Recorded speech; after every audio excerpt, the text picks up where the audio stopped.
All right, so it's time for us to annotate our periodic table. We're going to start today by looking at 8-man first, and that's going to be the way that we distinguish kind of what some of these numbers mean and how we figure out protons, neutrons, and electrons.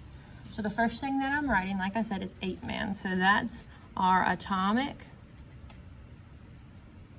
number equals protons equals electrons. And you're going to have the same number of protons and electrons because remember, our elements here are balanced.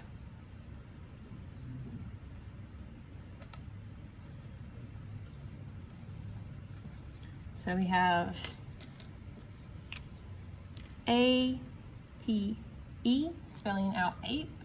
And now to spell out man, we're going to do mass number minus atomic number equals neutrons.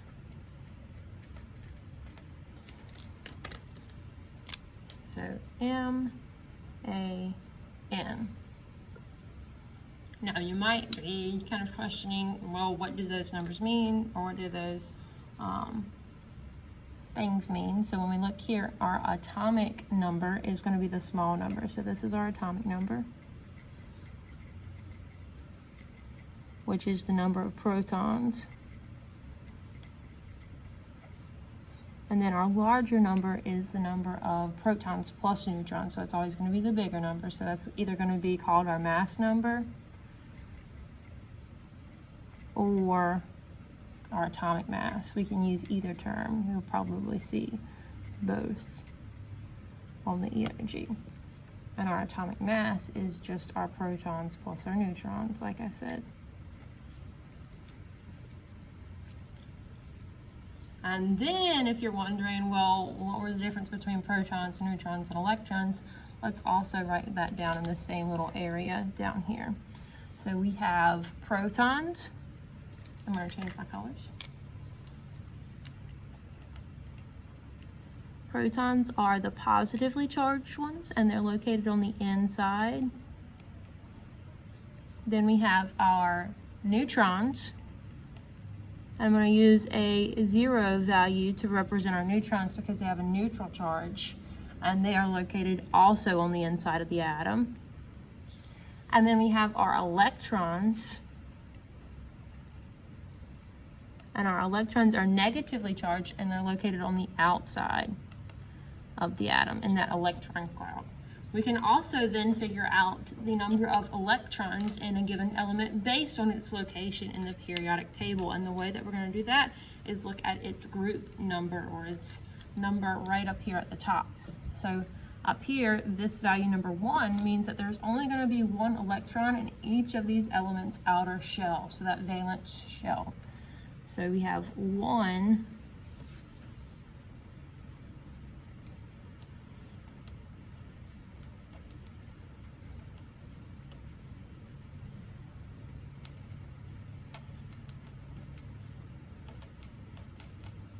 electron in that outermost shell. Over here we have 2. And then as we look across the periodic table, we're going to have 3 over here. So we kind of neglect the transition metals. We're not worried about those for our purposes this year. But we are worried about over here some of our non-metals. So I'm going to cross out the first number and save the second number.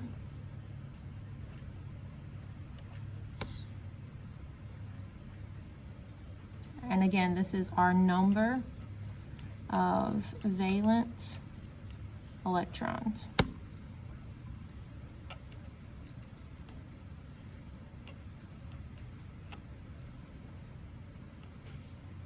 And that makes sense because as we come over here all the way to our noble gases, and we'll label that at the bottom down here, our noble gases are going to be the least reactive because they have that full outer shell and they don't really want to bond with anything at that point.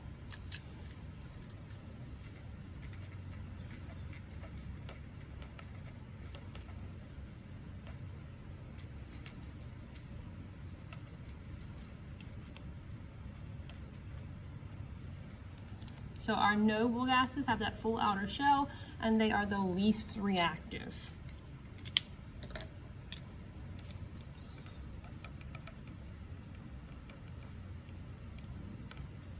On the opposite end of the periodic table, we have our alkali metals, and we've talked about these before as being the most reactive ones. These are the ones we watch the crazy videos of it reacting with oxygen or water. So we're gonna put our alkali metals, we're gonna label it right here.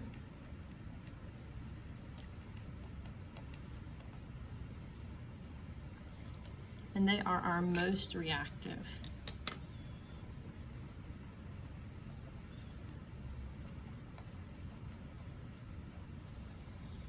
So we can kind of see that most to least reactive connection, how it occurs across the periodic table. So we have increasing reactivity,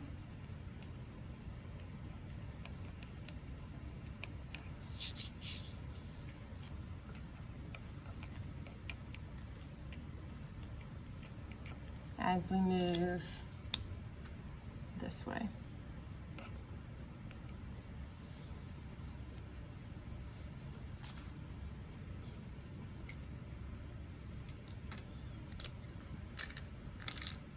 So now that we have that labeled, what we're going to talk about next is just some other key little things to remember as we're labeling our periodic table.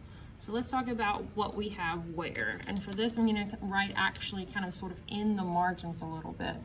So we have our transition metals here.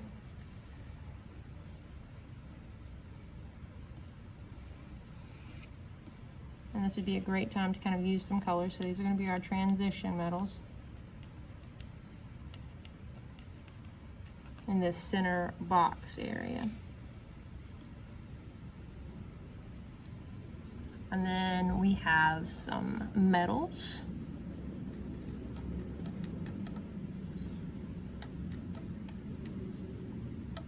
They're on the left side of the table. And then our non-metals are over here on this other side of the stair step. So our stair step is going to be our metalloids. And that's everything that's touching the stair step except for aluminum. And aluminum, just kind of think that, oh, well, aluminum, that's a metal because it has those characteristics of a metal. It's shiny, it's malleable, all of those things. So here, everything touching the stair step is going to be metalloid. And these are our non-metals up here on the right.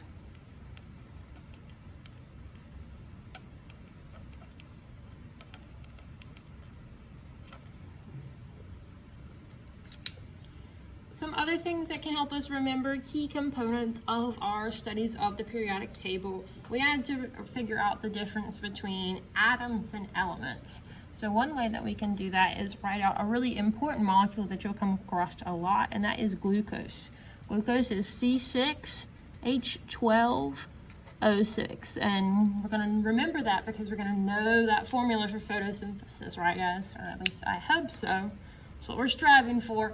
So when we're looking at C6H12O6 glucose, we know that there's going to be three elements. We have carbon, we have hydrogen, and oxygen. So there are three elements here.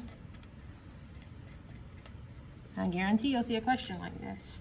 And then there are 24 atoms, and we know that because we can take all of these numbers and add them together because these numbers represent the number of atoms, because those are our subscripts. 24 atoms. Another thing that's really important when we're writing out things like our reaction for photosynthesis is knowing the difference between products and reactants. We've said a lot, reactants react to produce products, but if you need another helpful way to remember that, we have RAP. So RAP, if you spell that out, reactants first, and then products. And that will help us remember that reactants come first. Products are the result of a reaction taking place. So we have that reaction take place at the arrow or the and then for us there.